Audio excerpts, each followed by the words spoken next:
2 weeks ago, he texted me, "How are you? What are you doing?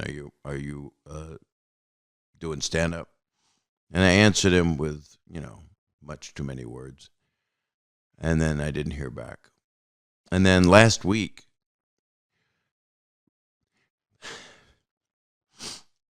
I got a text, and it just said, "I love you." And I didn't say much back. I just said, "I love you, Norm." And that was my last communication with him. But he didn't mince words, and he didn't mince emotions. So he wasn't out doing bullshit. He wasn't just out to, oh, here's the emotional moment in a telethon where we pretend we're feeling something so we can. One of the gifts of my life is that he loved me and that I loved him. Hell, I'm always going to love him. I mean, there's not another guy like this guy. Well, I've had this gnawing regret this last day and a half, and it's reading all this praise for Norm, which again I believe is completely justified and will endure. And it's been a regret that he didn't get to experience this. He took so much flack in his career. He took so much shit. And yes, he knew that he had fans, but I wish, it's a common wish for people, but I wish he had been able to read the stuff that's being written about him. I wish he knew how beloved he is, and also how in awe comedians are of what he did and what he meant, and how how important he was to the people who are probably the most important people in the world to him. Yeah. And he, I wish he knew that. And that's the one regret he kept his illness a complete secret from everybody. And that was his choice, and I respect that choice. See how it's done. But selfishly, for me, I wish I had the chance, and I wish a lot of us wish we had the chance to go in and tell him, you were a singular artist, and you've really made a huge difference. And if nothing else, I don't know of anybody that could make me laugh like that. Because so many people pretend that they don't give a fuck. Both in my business and in other businesses. I don't give a fuck. Hey, you know me. I don't give a fuck. Those people that advertise them. That guy clearly, in the best way, didn't give a fuck. He really cared about people and stuff, but he did what he wanted to do. And when he was on SNL, how big a gig that was. Because there was so few channels. The internet hadn't blown up yet. And even with basic cable and everything, it was still, if you were on Saturday Night Live and you were doing Weekend Update, it was one of the most coveted gigs a comedian could have. And you were part of this lineage of, at that point it was, Chevy Chase, Jane Curtin, right on through to Dennis Miller's reign when he did it. And, did Colin Quinn come after? I think Colin came after, but it was always just the best of the best comics that they had doing it, and continued on with Tina Fey and all of them. And no one's walking away from that job. And if some suit at NBC tells you they don't like the jokes you're doing and be funnier, you're shaking in your. I'd be like, oh fuck, I'm going to lose this big gig. I don't want to get fired. I don't want to piss these people off or whatever. I guess he was doing all those OJ jokes, and I forget how the story went. There was somebody there that knew OJ or something, and was telling Norm to back off and move on to something else. So what does Norm do? He just doubles down, and he just does even more OJ jokes which is like, you know, the balls that took to do that. And he ended up losing the gig. He got fired. And people loved him and he was fucking hilarious, but he, you know, he didn't back down to the big fucking guy over there, and he ended up losing the gig. So, you know, as luck would have it, I think it was Dirty Work, came out like a year and a half later or so. So he has to promote it, and he's on the press thing. So Lauren has him back and has him host the show. And I remember he went out there, and his opening joke, he just comes out. And he was just like, something like this. Yeah, it's good to be back. You know, I actually got fired from this show about a year and a half ago because they said I wasn't funny. And now here I am. I'm hosting the show. So that means one of two things. Either I got a lot funnier or this show sucks.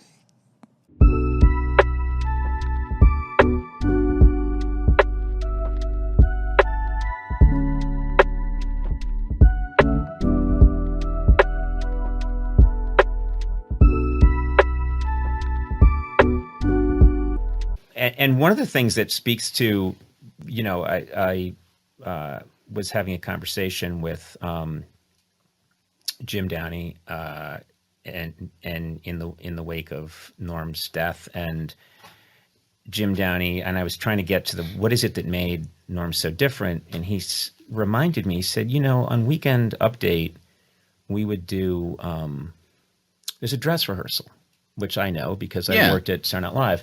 There's a dress rehearsal, and he said the best way to test a joke on Weekend Update is at dress rehearsal. If it does well at dress rehearsal, it will do well on air. If it doesn't do well at dress rehearsal, it will bomb on air. It's the best way to test it. And he said that Norm would do a joke at dress rehearsal that they both loved, and it would get nothing. And when Weekend Update was over, Jim would say, yeah, it's too bad that joke didn't do well. And Norm would say, like, yeah, I know, but we got to do it. So he would do jokes that he knew were going to get nothing. Yeah. If he thought the joke was worthwhile, he didn't give a shit. Mm-hmm. Now, that is very uncommon. That is very... Well, he never pandered. He didn't pander at all. And that takes... you know, that's what made me think about the line you said so many years ago, Andy. Like, it almost terrifies me, his fearlessness, because it was the thing he did so many times on our show, which I thought was absolutely outrageous, was he would launch into these long stories that you quickly realized were farmers' daughter jokes or shaggy dog stories that just absolute horseshit horseshit stories. And he would go on and on and on. And I'm so happy that the moth joke has been getting circulated so much from our Tonight Show, because it is completely outrageous what he's doing. It is you know, it's the Tonight Show, and he is telling this very long story, and he's taking all the time in the world.